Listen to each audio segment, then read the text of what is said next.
Доброго времени суток, уважаемые телезрители, на канале НВК Саха. В эфире передача «Про авто 14», где мы обсуждаем темы и поднимаем вопросы, которые касаются безопасности дорожного движения. В студии работает Руслан Ачиров. В течение следующих 25 минут вас ждет много интересной и полезной информации. Итак, в сегодняшнем выпуске. Статистика происшествий. Что случилось на дорогах республики за прошедшую неделю? Ограничение видимости. Как обезопасить водителей, пассажиров, пешеходов? Что делать, если вы не согласны с протоколом ГИБДД? Как правильно ехать по кольцу и какие ошибки допускают водители? Организация пассажирских перевозок. Проблемы, перспективы. Повторение – мать учения. Правила дорожного движения в нашей студии проверит радиоведущий, артист эстрады Александр Максимов. В начале выпуска мы предлагаем вашему вниманию обзор происшествий на дорогах нашего региона. На автомобильных дорогах республики с 21 по 27 ноября зарегистрировано 14 дорожно-транспортных происшествий, где погибло 3 человека и различные травмы получили 28, в том числе 3 несовершеннолетних. 26 ноября в дежурную часть поступило телефонное сообщение о том, что на 141-м километре автодороги Амга произошло дорожно-транспортное происшествие. По предварительным данным установлено, что мужчина, управляя автомашиной марки Toyota Premio, двигаясь со стороны поселка Нижний Бестях, не справился с управлением, выехал на полосу встречного движения и совершил столкновение с грузовым автомобилем Хова. В результате ДТП водитель Toyota с тяжелыми травмами госпитализирован. Его пассажир, 19-летний молодой человек, от полученных травм скончался в местной больнице, не приходя в сознание. Водитель большегруза не пострадал. Между тем, сотрудники полиции устанавливают обстоятельства дорожно-транспортного происшествия с участием автобуса в Нерюнгринском районе Якутии. Так, 27 ноября на федеральной автомобильной дороге Лена водитель автобуса «Хайер» по предварительным данным не выдержал безопасную дистанцию между транспортными средствами и совершил столкновение с двигавшейся впереди него автомашиной «Шакман». В результате аварии водитель автобуса и 11 пассажиров доставлены в медицинское учреждение. По предварительным данным, в момент ДТП в салоне автобуса находилось более 50 человек. Водитель большегруза не пострадал. На месте дорожно-транспортного происшествия работает следственно-оперативная группа. Обстоятельства происшествия устанавливаются. Госавтоинспекция Якутии призывает водителей быть предельно осторожными на дорогах в связи с густым морозным туманом и сильными холодами, которые наблюдаются в ряде районов республики. Владимир, скажите, какой риск существует на дороге в нынешних условиях погоды при сильном морозе, тумане и плохой видимости? В ограниченной видимости у нас, опять же, нужно соблюдать водителям, опять же, в первую очередь, правила дорожного движения, то есть это в особенности скорость, ну и также следует соблюдать дистанцию до впереди идущих транспортных средств. В такую погоду водителям плохо видно и пешехода. Я предлагаю напомнить пешеходам, как правильно переходить дорогу и о том, что если у пешехода имеются световозвращающие элементы на одежде, то у водителей больше, соответственно, шансов его увидеть. Насколько данное расстояние увеличивается? Данное расстояние у нас увеличивается не только благодаря световозвращающим элементам, но и благодаря яркой одежде. В первую очередь, конечно, если световозвращающие элементы имеются на пешеходе, то водитель его заметит заблаговременно уже за 100-150 метров. Если это в черте города, допустим, если он использует ближний свет фар, а если с дальним светом фар, то это расстояние удваивается до 300-400 метров. В принципе, водитель уже имеет возможность остановить транспортное средство и уступить пешеходам. А мы продолжаем. В правилах дорожного движения есть два схожих понятия – ограниченная видимость и недостаточная видимость. И хотя они относятся к совершенно разным ситуациям, водители довольно часто путают их между собой. Наш корреспондент Ларина Сукуева попытается разобраться, чем отличаются эти термины и в каких ситуациях они применяются. Согласно правилам дорожного движения, под недостаточной видимостью понимают условия, когда водитель не может отличить отдельные предметы на расстоянии 300 метров от автомобиля. Говоря простым языком, недостаточная видимость – это означает, что дорогу плохо видно из-за времени суток или из-за погоды, например, из-за тумана, снега или дождя.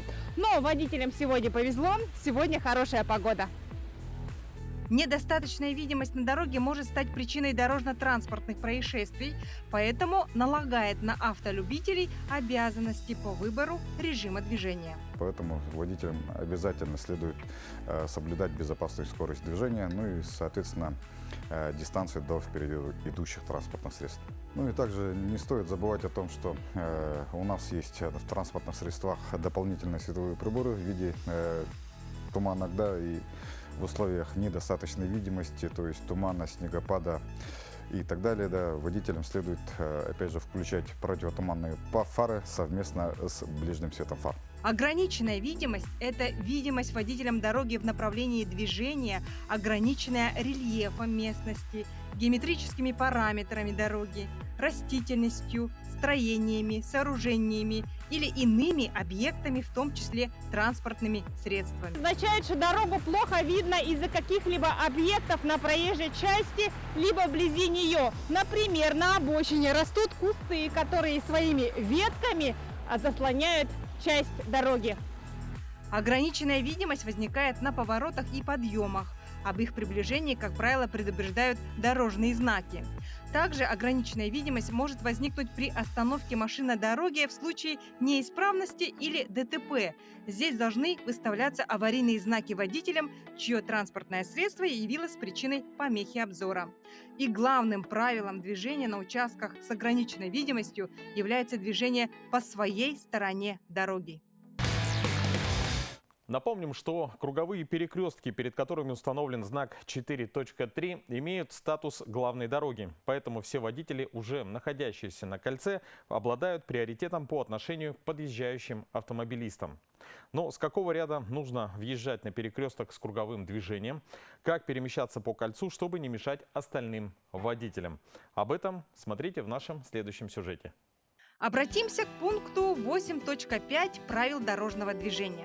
Здесь сказано, что перед тем, как совершить поворот, человек, сидящий за рулем, обязан заранее занять соответствующее крайнее положение, кроме случаев заезда на кольцо.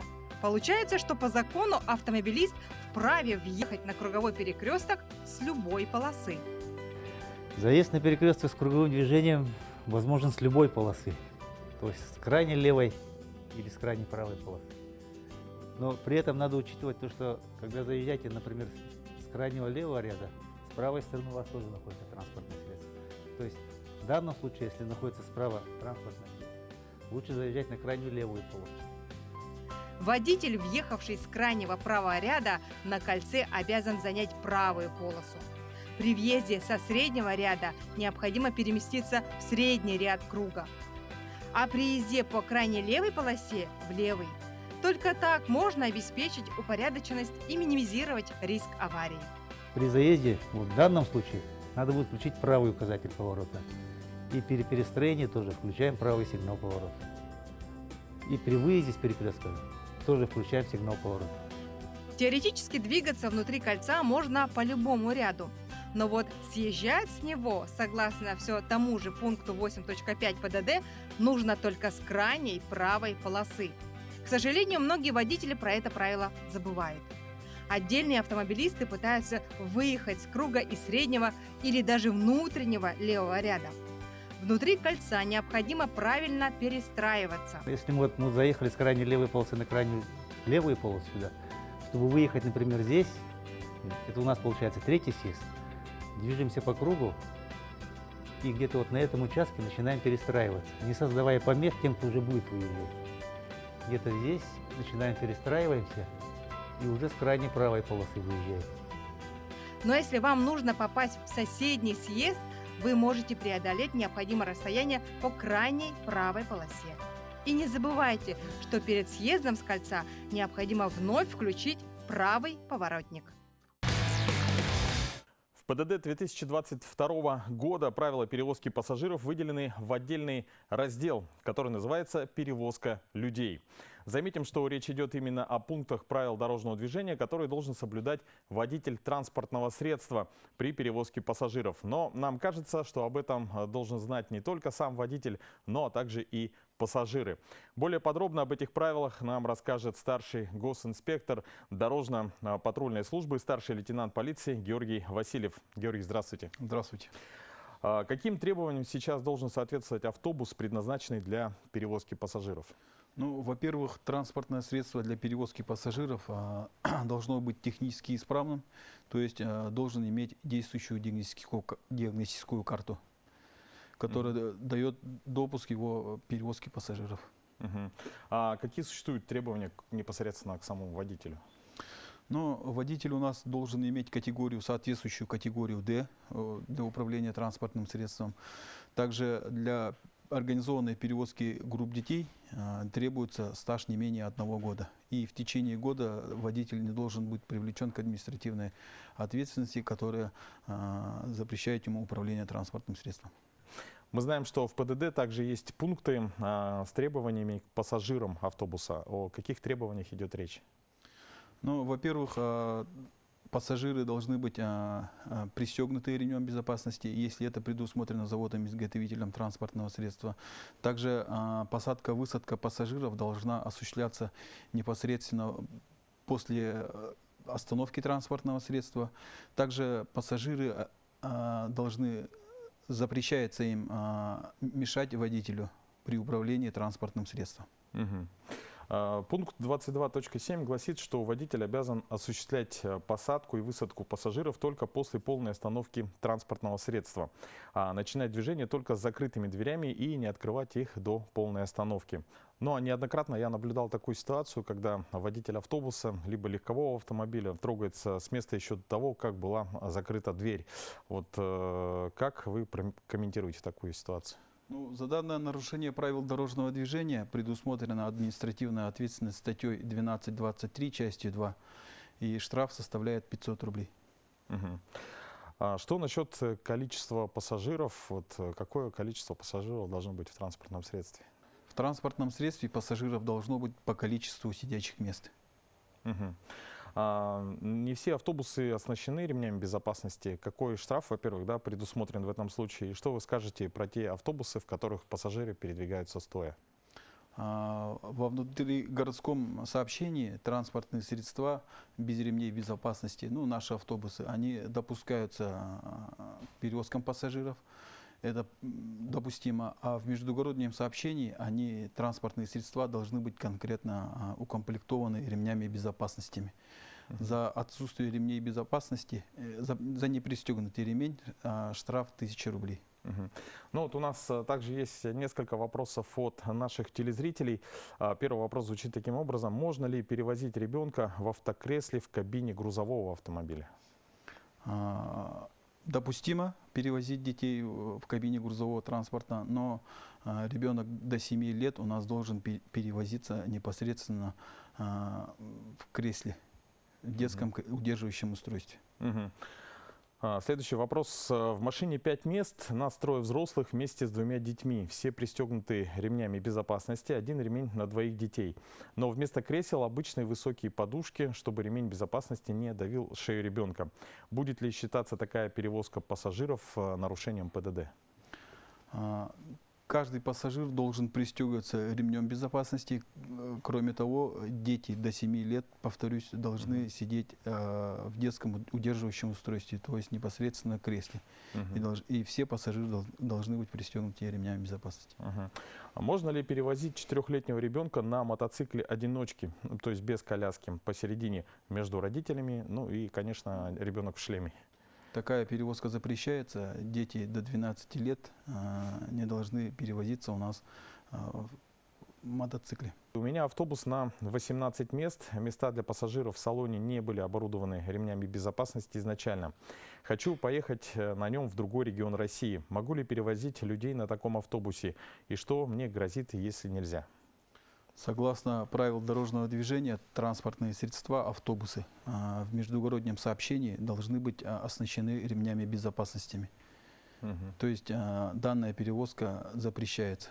без ремней безопасности в междугородном сообщении. Последний вопрос от наших телезрителей. Является ли нарушением перевозка пассажиров в микроавтобусе с одним водителем на дальние расстояния? Вот, например, 1000 километров водитель едет без сменного водителя. Согласно требованиям приказа Министерства транспорта, водитель должен управлять транспортным средством не превышать 10 часов. И между сменами должен отдыхать от 4 до 5 часов. То есть данная перевозка запрещается. Спасибо. Я напомню, что у нас в студии был старший госинспектор дорожно-патрульной службы, старший лейтенант полиции Георгий Васильев. Георгий, вам большое спасибо. Однажды в Иркутской области нетрезвый водитель при задержании попытался съесть протокол ГИБДД. Это была плохая идея, автомобилиста арестовали на 10 суток. Наш следующий видеоматериал объяснит, почему уничтожение протокола не отменяет штрафа и как правильно действовать, если автомобилист не согласен с решением инспектора. При несогласии водителя с протоколом сотрудников ГИБДД основная ошибка совершается следующим образом. Человек просто отказывается подписывать протокол, и он в любом случае будет составлен. Хочет человек подписывать, не хочет его подписывать, согласен он с ним, не согласен, протокол будет все равно составлен и в последующем будет положен в основу принятия дальнейшего решения. Поэтому отказываться от подписи в протоколе ни в коем случае нельзя. Там есть специальная графа о несогласии с протоколом. Там можно записать собственноручно, либо попросить сотрудника ГАИ зафиксировать, в чем заключается несогласие с протоколом, и получить копию данного протокола себе на руки. Потому что в последующем, если дойдет до обжалования, именно этот протокол будет положен в основу его отмены. И отмены вообще привлечения к административной ответственности. Потому что протокол — это, в принципе, просто фиксация факта, произошедшего на дороге, допустим. А ответственность налагается уже либо постановлением органов ГИБДД на основании этого протокола, либо в судебном порядке. С удовольствием хочу приступить к любимой многими нашими телезрителями рубрике, где горожане проверяют свои знания, в частности, правил дорожного движения. И наш экспресс-тест по традиции состоит из 10 вопросов. Сегодня на них ответит радиоведущий, артист эстрады Александр Максимов. Александр, здравствуйте. Здравствуйте. Ну, Александр, уже традиционный вопрос всем нашим гостям. Какой у вас водительский стаж? У меня 2007 года. 2007 года. Волнуетесь? Да, волнуюсь. Просто у меня 2007 года я получил права, но за руль сел через 7 лет. О, то есть так заранее, да? Сразу. Так, ну что, давайте посмотрим сейчас, как ответит на наши вопросы Александр. Итак, первый вопрос уже на экране. Сколько полос для движения имеет проезжая часть данной дороги? Варианты ответов: 2 полосы, 3 полосы и 1 полосу. Ну, здесь-то грех отвечать неправильно, да? 2 полосы? 2 полосы. Принято. Первый вариант ответа. Я думаю, правильно. Следующий вопрос. Эти знаки предупреждают вас, вариант ответов, о том, что на расстоянии 150-300 метров за дорожным знаком начинается участок дороги протяженностью 500 метров с опасными поворотами. Второй вариант. О наличии через 500 метров опасных поворотов. И третий вариант о том, что сразу за знаком начнется участок протяженностью 500 метров с опасными поворотами. Здесь либо первый, либо третий. Звонок другу. Скорее первый. Первый вариант. Принято. Первый вариант ответа. Следующий вопрос. Какой из указанных знаков распространяет свое действие только на ту полосу, над которой он установлен? Варианты ответов Б и В. Только Б, только А. Здесь дополнительным знаком же идет там А, да? Это получается только указывает на ту полосу, по-моему. Да, это А. Вариант 3. Только А. Третий вариант ответа. Хорошо. Следующий вопрос. Вы буксируете неисправный автомобиль. По какой полосе вам можно продолжить движение? Варианты ответов: только по правой, только по левой, либо по любой. И если я не ошибаюсь, если я буксирую, то у меня максимальная скорость должна быть то ли 40, то ли 50. Поэтому по прямой я не могу. Значит, по правой. Только по правой полосе. Вариант номер 1. Принято. Следующий вопрос. Что означает разметка в виде надписи «Стоп» на проезжей части? Варианты ответов. Предупреждает о приближении к стоп-линии перед регулируемым перекрестком. Предупреждает о приближении к знаку «Уступите дорогу». И третий вариант. Предупреждает о приближении к стоп-линии и знаку «Движение без остановки запрещено». Предупреждает о приближении знака «Уступите дорогу». Вступление перед перекресток. Первый. Так, хорошо, Александр выбрал вариант номер 1. Следующий вопрос.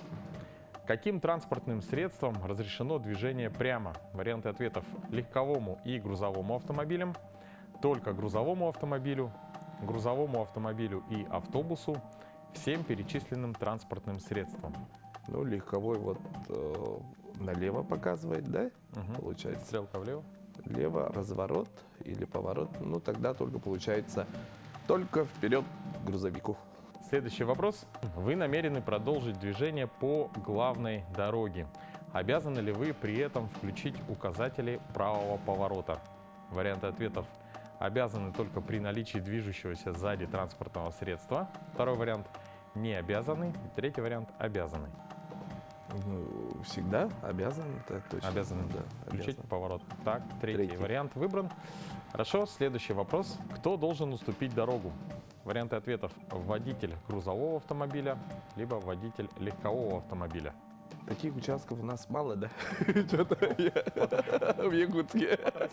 По трассе, поэтому Иногда как-то возникают вопросы. вопросы возникают, оказывается. Ага. Сахалы-то куда, да, когда у водителя дорога заканчивается, да, у Значит, легкового, должен пропустить. значит, должен пропустить. Если по-якутски по-простому подумать, как говорится, я пропускаю, если я легковой автомобиль, значит, уступает водитель легкового автомобиля второй. Вариант номер 2. Видимо, так, Водитель да. легкового автомобиля. Тоже интересно будет узнать правильный ответ. Да. Так, варианты следующий. Следующий вопрос. В каком случае разрешается эксплуатация транспортного средства? Варианты ответов: загрязнены внешние световые приборы. На транспортном средстве спереди установлены световые приборы с огнями оранжевого цвета. На световых приборах используются рассеиватели и лампы, не соответствующие типу данного светового прибора. И четвертый вариант: регулировка фар не соответствует установленным требованиям. Ну, разрешается, первый вопрос скорее, разрешается. Ты выбираешь вариант номер 1. Ага. Загрязнены внешние световые Ну приборы. да, я еду, меня брызгает, я все равно же еду, не остановлюсь. Мгм. Да. Хорошо, принято. Первый вариант. Так, последний вопрос. Разрешается ли вам остановка для посадки пассажира в этом месте? Варианты ответов: запрещается. Разрешается, если при этом не будут созданы помехи для движения маршрутных транспортных средств. И третий вариант: разрешается.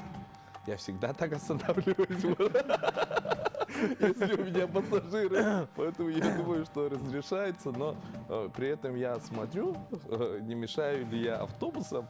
Поэтому Это ты на собственном опыте, да? на опыте я могу ошибаться. Итак, Александр на последний вопрос ответил на собственном опыте, причем не только на него, да, по-моему.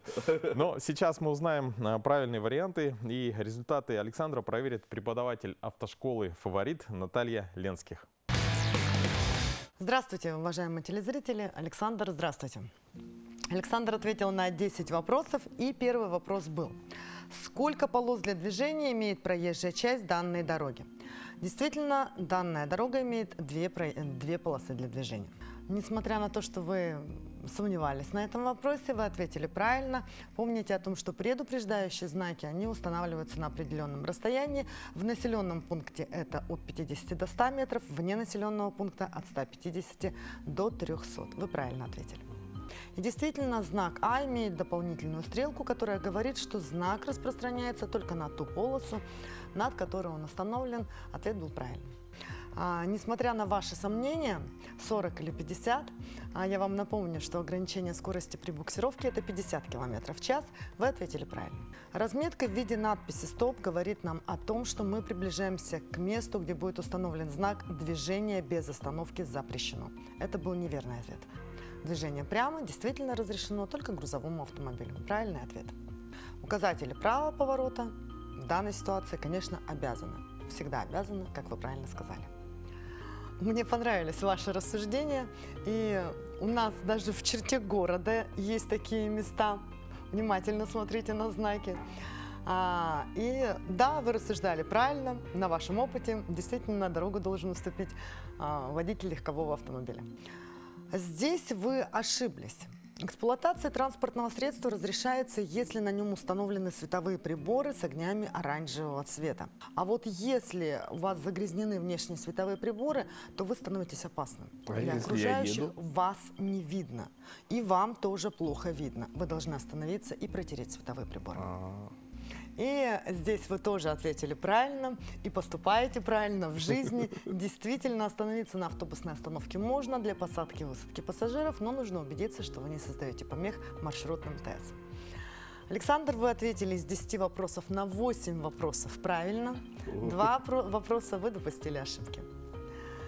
Всегда рекомендую всем зрителям, всем участникам дорожного движения повторять правила дорожного движения. И вам тоже рекомендую. Обязательно. Вот и подошла к концу наша телепередача. Дорогие телезрители, будьте бдительны, соблюдайте правила дорожного движения и до новых встреч в эфире.